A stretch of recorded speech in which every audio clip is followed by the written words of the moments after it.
I'm Jim Check. You're watching Now Media with me, Jeremy Heighton, from the BIA-BC. Businesses in BC at a breaking point. You got some stats here that are just horrific, right? Like we need change.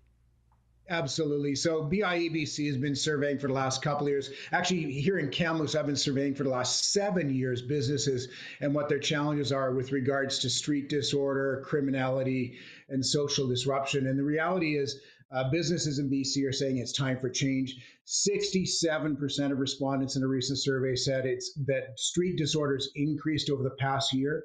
And specifically, they're citing open drug use, mental health crises, vandalism, and encampments throughout their cities. And so this basically shows us that there is an issue with street management in the province of BC. There is no interagency or interdepartmental communication. There's very little cooperation. And in fact, most outreach and street level services in BC are ad hoc and really not well connected or designed to get people off the street and into reasonable care. Yeah, and then one of the things, we did a story here just maybe it was a couple of years ago. This one business, I think, had their main window busted out 3 times because they had, they were a pizza place, they had Coca-Cola in there, and they wanted the Coca-Cola. So it's $1,000 every time, and then their insurance doesn't cover it because they got a deductible. And then, the sad thing is the person breaking the window, the consequences of their action are better than their current situation. Do you know what I mean? Like, so, the consequences. Absolutely. They get caught, they get some warmth for a bit, and they get like a meal, and so that's where the government has really missed the point. Is they're at a point where these people that are breaking the window, their consequences are actually better than their current situation. Yeah. Well, and again, there's a huge issue in regards to street management. But one of the things that we're seeing is as we move into this sort of realm of vandalism, shoplifting, low impact daily stressors, the cumulative impact of that builds and builds and builds. So even 3/4 of our respondents said, daily stress and fear and anxiety is elevating. And we saw this here in Kamloops in our annual impact survey. We're seeing it provincially as well. And so what happens is, as an example, this morning I came in, and there's a national chain restaurant on the corridor up in the Tronquil Road here. There were 6 people lying in the parking lot in front of the doorway for this restaurant. So this restaurant's management is going to come in. They're going to have to deal with 6 individuals in some state of disorientation, sleeping, overdose, possibly using, possibly just being, you don't know what you're going to get. And then you've got all of their belongings, and then you've got needle and drug paraphernalia. And so what we're seeing people say is, look, we can't do this. This is not what we're in business to do. We are not in business to be social workers. And so this fear and anxiety is now bleeding over into their staff, into reduced customer loads, into all these other issues. And so the challenge now is, when we look at this Labor Day survey, the real reality is we are continuing to see an escalation year over year over year that is further compounding the other issues for business, such as tariff response or criminality or just the cost of operating a business. So we're seeing businesses, almost 1 in 5 are saying it's time for us to pack it up and get out. And if I wasn't affixed to a lease, that's probably what I would do. Yeah, I can remember when we were downtown, we kind of had to deal with it. And I remember I've been to so many meetings. And the city and the province just pushed it back on businesses, and this is where they need to change it, I think. It's because, we would, just what you just said, there'd be 6 people blocking the entrance, and then we would actually call the DKA or whatever, and they would say, oh, well, you know what, Jim, the doorway is your personal business. That's not the city problem. That's your problem, right? That's right. Do you know what I mean? And small businesses are not equipped to deal with that kind of problem. They don't have the resources or the budgets that the cities and the provinces have. And to just dump it on businesses is just, like most businesses, like you said, they're either going to move or they're going to close up shop, right? Yeah, and so as an executive director of the BIA here in Kamloops, I literally get out of my chair 5, 7, 10 times a day. We have community patrols that we pay for in cooperation with our city. We have clean teams out dealing with street level waste. But really, the government of BC needs to take a whole of government approach. They've been talking about this for a long time. There is a multi-departmental working group trying to figure out how to streamline cooperation collaboration amongst the ministries. But the reality is, we need something. We can't keep talking about this. We do survey after survey, the numbers are the same. We say, let's identify the issues. The issues are the same. The issues are our health system is More study collapsing. is not going to help. No, exactly. Our health system's collapsing. Our street response system is non-existent. We have no defined housing system right now. We basically warehouse people who are either in health crisis or mental health crisis. And the reality is, we have no criminal justice system. So even if you have a business like I was talking to last week, who runs a convenience store, who loses $1,000 a day, $1,000 a day every day of the year, there is zero repercussion for the people who shoplift from them, because Crown says, not a big deal, not a big issue. And so our real challenge now is, how do we move the needle on this when we've spent the last 8 years advocating to government and we don't seem to be any closer to solutions? It's time for a rethink. It is time for the province of BC to say, we can't continue to plan and think and consider. We need solutions at the street level. Yeah, and I know we dealt with staffing too, and I think I'm just going to read some of your stats here. 74% of conditions increased fear and anxiety for staff, and that's a real one for sure. I mean, people are scared. We've had a few people in our staff that were threatened to be stabbed. 57% report a reduction in customer traffic. Yeah, lots of people won't even go downtown in some areas. 61% report increased operating expenses due to crime and vandalism. That goes without saying. A lot of places, and this is, I remember going to some meetings and then some of the richer businesses like law firms and that, and just like, oh, it's not that problem, not that big a deal. And I pointed out, yeah, you hire security because you can afford it. You guys bill out at $300 an hour, so you have actual security on your building standing there 24/7. Pushing them into somebody else's business. You know what I mean? So it's like not bothering you. You actually push them into other people's alcoves. And nearly one. And to that point, and this is probably an important one to understand, is for a couple of years, the province of BC, at the urging of BIABC, launched a grant program, which was actually administered by chambers of commerce around the province. And that grant program for $20 million was for two things. Number one, it was for losses related to criminality. And number two, it was for crime prevention tactics, increasing cameras, et cetera, et cetera. Well, that program came to its end, and the province has actually refused to renew that program.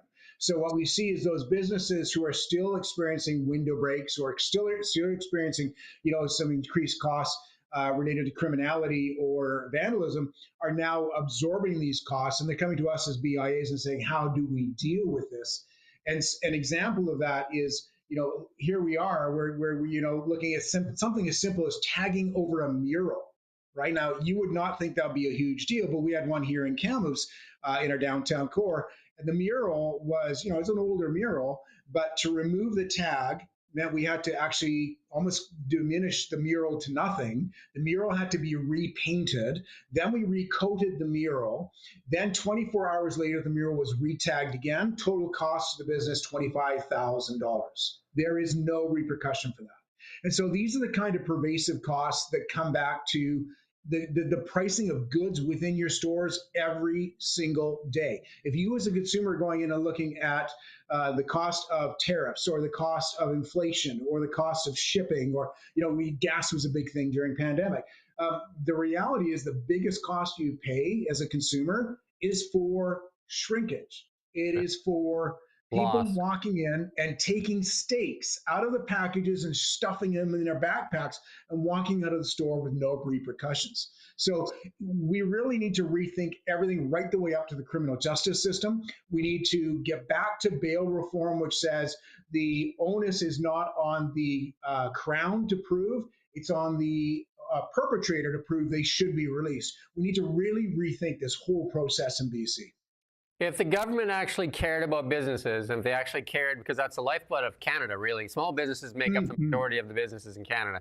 If they really cared, they would say, we'll cover your losses. Because I'll give that pizza place, for example, like 3 windows, $3,000. You got to sell a lot of pizzas to make up for that $1,000, right? Absolutely. You got to sell a lot of pizzas. Yeah, and you're assuming in that modeling that the insurance company's covering it. But no, they're what not. we found, but for example, in downtown Kamloops a couple of years ago, McDonald's closed and moved. On my corridor on the North Shore, Tim Hortons closed and moved. The Tim Hortons lost $18,000 in glass breakage in 6 months because they couldn't put it through insurance anymore. So the costs of this vandalism go well beyond the material cost of replacing a window. They go to the psychology of the business operation. They go to the brand awareness of the business district. They go to the operational costs and the consumer-based cost that comes out of that in all of our communities. And so we need some things from the province of BC that are probably the most critical things we can look at. Number one is we need to expand mental health and addiction services to every region of the province. We can't just have them in downtown Victoria or downtown Vancouver. They've got to be everywhere, because what happens is a honeypot effect. As you provide services in major hubs throughout the areas of BC, people move there because there's service there, which further compounds the issue. Number two, there have to be community-based safety measures that protect staff and customers. So, bylaw can't say it's private property, too bad. RCMP need a different a framework upon which to work, which includes prolific offenders management, not just violent prolific offenders. We have to add the non-violence in there. And then the third part I think that's most important is clear accountability for government, health authorities, and our community partners who are running services within our communities. We have to have all of these in place for our communities to thrive. And here's the thing, we can talk about it for another 3 years, another 5 years if we want, but the reality is time is running out for BC's businesses, and we need action from the provincial government as quickly as possible. And it's a tough thing to do. It's a political football because there's the screamers for sure. Because I remember talking to the RCMP many times as well, and they said to me, Jim, I've arrested this guy 3 times today. He beats me out. I'm still doing the paperwork, and he's back on the street. And it's just like, so they, to the point of the RCMP officers, like, why should I bother, right? Because he's not going to show up in court. You know what I mean? And the judge is going to say, yeah, he can't do anything. But the bigger issue is that there's what you're talking about. There's actual criminals hiding amongst the homeless and the ones that are actually having a tough time. Like they got organized kind of rings, stealing from like retail stores and that kind of stuff. So they're actually making a business out of it. And but you can hide in there. You can hide in there as a criminal as well. But the BC government has been absent on this issue. They stand at the podium all the time, and they talk about how they're doing this and that and other thing, and the problem gets worse and worse and worse. This legalization of criminal or hard drugs has obviously turned out to be a failure, and that's coming to an end. But look at the damage it's done now. Yeah, and I think there's a couple of things there. Number one is you're right that the decriminalization was, on its surface, sounded like an interesting idea, interesting conceptual idea. But like all things, if it doesn't work, we need to move away from it. The other piece that you hit on there, and I think is really, really important to understand, is if I've got a convenience store that's losing $1,000 a day, London Drugs has been in the media talking about, hundreds of thousands of dollars. Grocery stores, hundreds of thousands, if not millions of dollars every single year. Like the level of theft from business is so egregious now that many businesses almost can't afford to operate. They're writing in all of these hidden costs because they can't afford 24/7 security, but they can't afford not to have it. A grocery store in our town just put up. Remember those rail gate systems they used to have in like the 70s and the 80s? They've gone back to that because they can't control the number of people coming in and out. And from a Crown perspective, I had a meeting last week with RCMP, and they're saying, unless it is of an egregious nature, crime with a knife, threatened to human life, something like that, Crown doesn't have the appetite or the interest to pursue these because courts will not prosecute or persecute because there is this perception that these individuals' life is too hard already, and by holding them accountable, we make it even harder. And our pushback here in my BIA has always been, at what point do the rights of society come to play here? What point do we as a community say we demand safety, wellness, and ultimately a system which supports those who are entrenched in our street so that they're not being victimized on the street and that we're not victimizing them as business? We need a better solution, and we need everybody to come to the table and start working it together. Like I said, I think the government needs to be motivated by them covering the costs for loss on these things, and and then Absolutely. when they make the call, then they come and deal with it, and all of a sudden the costs will start piling up because the government that has the wherewithal to actually deal with these small businesses do not. And like the one stat in here that's very troubling and for British Columbia is 1 in 5 businesses say they may not be financially viable in the next year if Absolutely. conditions do not improve. And it's not just the business. Some people say, oh, it's like forget the business, they're just a bunch of capitalists. Well, that business employs 1, 2, 5, 10, 20 people that count on that to pay their rent, pay their mortgage, pay their car payments, and all that. And we've seen in downtowns hollowed out, because of this kind of stuff. Well, go to Vancouver. There's a certain area of Vancouver that, it doesn't look like Vancouver. Prince George as well, yeah. And the other piece I think that's really important to understand from small business, especially, is sponsorship of the arts, sports teams, all sorts of things in the community. Like small business carry well above their weight when it comes to supporting community and community vibrancy. And to underscore how difficult this period of time has been due to lack of enforcement, in our Impacts 2024 survey here at the Kamloops North Shore BIA, which is citywide, we had 200 respondents to this survey. And those 200 respondents told us that they had lost $1 million due to shrinkage. So that's shoplifting.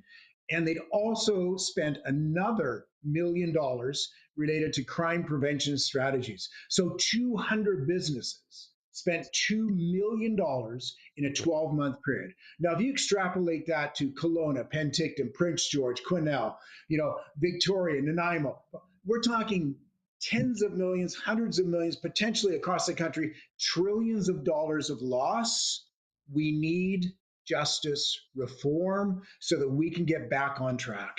Well, I can tell you there's a few businesses in Kelowna that have spoken out against this sometimes, and they get viciously attacked by social justice warriors. And it's to the point they don't know what to do. They can't get help from the government. They can't get help from the city, and they can't get help by speaking out. And they've muzzled the RCMP. Like I can talk to RCMP all day long, but as soon as I say, hey, you want to come and do a live stream or something, they're just like, yeah, no, we can't say anything. You know what I mean? And the same thing goes for the health professional and all kinds of stuff, right? Like they've muzzled people that are willing to talk but are scared to lose their jobs. Yeah. And I think the important thing here, Jim, is that we are not against people who are street entrenched. We understand they're in crisis of some nature. They've had trauma in their past. They are addicted to something. They can't afford we get it. But what we're saying is, let's build a pathway for these people that's reasonable and intelligent. Let's work on street management that gets people into housing or into care. Let's stop this segmented approach to things and build a pathway so that people on our streets in British Columbia have a pathway to a health system that gets them off the street and back to becoming a productive member of society. In fact, we have been the strongest proponents of housing probably in the interior BC here in Kamloops. We have worked very, very closely with BC Housing trying to develop new modeling because we believe in the power of effective care. We're not seeing it yet, and it is driving us crazy, to be quite honest with you. I think the key point there is that I try to drive this home a lot is the consequences of their actions are better than their current situation. They have no hope. And so until the government can offer some type of hope for a better tomorrow, it's just a merry-go-round. And it's just, you got to think sometimes some governments may use it as a way to kind of retain power. And, because it's like, why don't we have change? Why don't we have change? Because it's pretty obvious. Do we want hollowed out businesses? Because the reason you pay $3.50 for a chocolate bar at the gas station is because of all the shrinkage. Yeah, absolutely. And so this is the key question, really, that I think you've hit on, is how do we work in a different way? Does government need to implement frameworks, set aside budget, and then get out of the way? Does government need to set key outcomes and criterias for the federal, provincial, municipal government piece of this pie, and then move to community to implement? Or does government become the driver of service? And we already know the government is struggling on the healthcare file. I mean, we see emergency rooms closing across the province on a regular basis. If you can't hold an emergency room open, I'm not surprised you can't provide a robust mental health system, to be quite frank with you. So the challenge is we are at a critical time in British Columbia politics, I think, where it is time for us to stop being nice. It's time for us to stop mollycoddling the issue. And it's time for us to say, what does a serious response look like? And let's get on that. If the government of BC has $4 billion they have not allocated in the 2025 budget for tariff response, maybe we should be looking at utilizing that $4 billion and really putting some effective health programming in our communities so that our business owners, our residents, even our municipal governments feel like there's support. I honestly think this government may have ran out of ideas, and that's the problem. Because this is roll up your sleeves, get dirty kind of stuff. Yes. This is where you got to do stuff. You got to like find a path, and you got to stay on the path, and no matter who the shriekers are on the sidelines. You know, like I mean, there was some good people back in the day, and I'm going to say like a Jean Chrétien would do something that he would say, "This is the path. We're going to take this path. It's going to be bumpy." But like we don't have that. We have a bunch of virtue signaling at the podium and not a lot of action. Because if you look at business, the business climate in BC is pretty bad. So is the actual environment, the economy for British Columbians. We just did a story: 70,000 British Columbians left to go to lots of them going to Alberta for cheaper housing, better jobs, all kinds of things. Like we need. This is a time for action. And I think one of the things that really is important to understand here is we have factions within community. I mean, social media has created all these little bubbles of community groups. But the reality is when you start looking past the rhetoric, stop looking past the languaging, we're actually all heading the same direction. We want community safety. We want justice reform. We want healthcare systems. We want, family doctors. We want all of the same things. We're using different languages and different platforms, but we have to understand in BC, this is not about fractious politics. This is about redefining community as a cohort and understanding that dissenting opinions sometimes are the same opinion, just using a different communication style.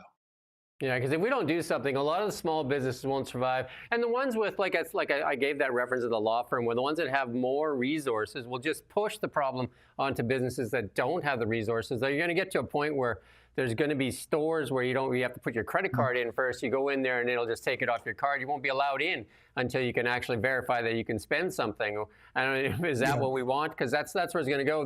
The businesses with more resources will likely survive, and the smaller ones that don't have the resources won't be able to keep up. And there's already a number of stores in America that do that. You have to show up, you have to tap your bank card before the door will open to let you in because they can't afford the shrinkage, so they want to make sure you can pay. There's an Adidas store. There's an Adidas store in California that does that, where you actually, there's nobody in the store, and you just whatever you take out of the store comes off your card. Exactly. And so it's interesting how business is always innovative, adaptive, and responsive. We pivot on the fly. We make things work. We really do move into space where we need to. We need government to be less big ship and more small boat, right? Like we need them to start thinking about turning direction and thinking about how to empower community to solve these problems in a way that is applicable, defensible, and reasonable, because we are quickly approaching a situation in BC, I would say, that we will start to see mass failures potentially happening in small business in BC. Yeah, I know some people will say insurance covers all that, but we both know that if you make a claim, your insurance, the deductible goes way up. And like I said, that $1,000 window, they usually have a $5,000 deductible. And then, if you even make a claim on those $5,000, then your premium goes up, you pay for it. There's no free ride on insurance. Exactly. Yeah, no, there isn't. And the reality is insurance is designed to recover its cost. Yeah. Right? Like they make money off of it. They make money off of it. Yeah. They're not in business to insure people to lose money. No, not at all. So yeah. I think if I was to conclude with this thought, the reality is we're not beating the government up. We're not even beating municipalities up. We're saying it's time for us to start implementing pilots and solutions, looking for innovation, and trying to find a way to move through this challenge in a way that positively reinforces the value of small, medium business and really supports our smaller communities in British Columbia who are struggling to survive. It's time for us to get forward momentum and to really work hand in hand with government at all levels to find some effective solutions. I'll go one further than you, though. I'll say if you run out of ideas, get out of the way and let somebody else do it, because like it's time for action, right? Just like either, like they say in the old saying, right? Pitter patter, let's get at her. And if you're on the pot, let's get to it, right? Absolutely.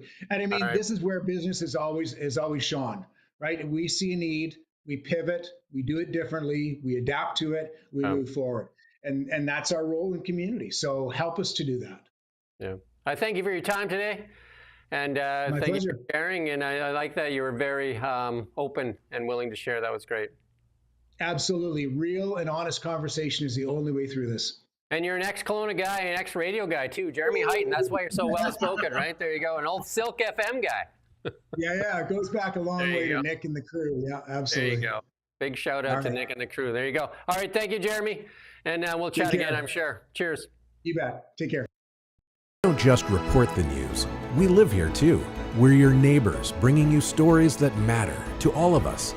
No government funding, no outside influence.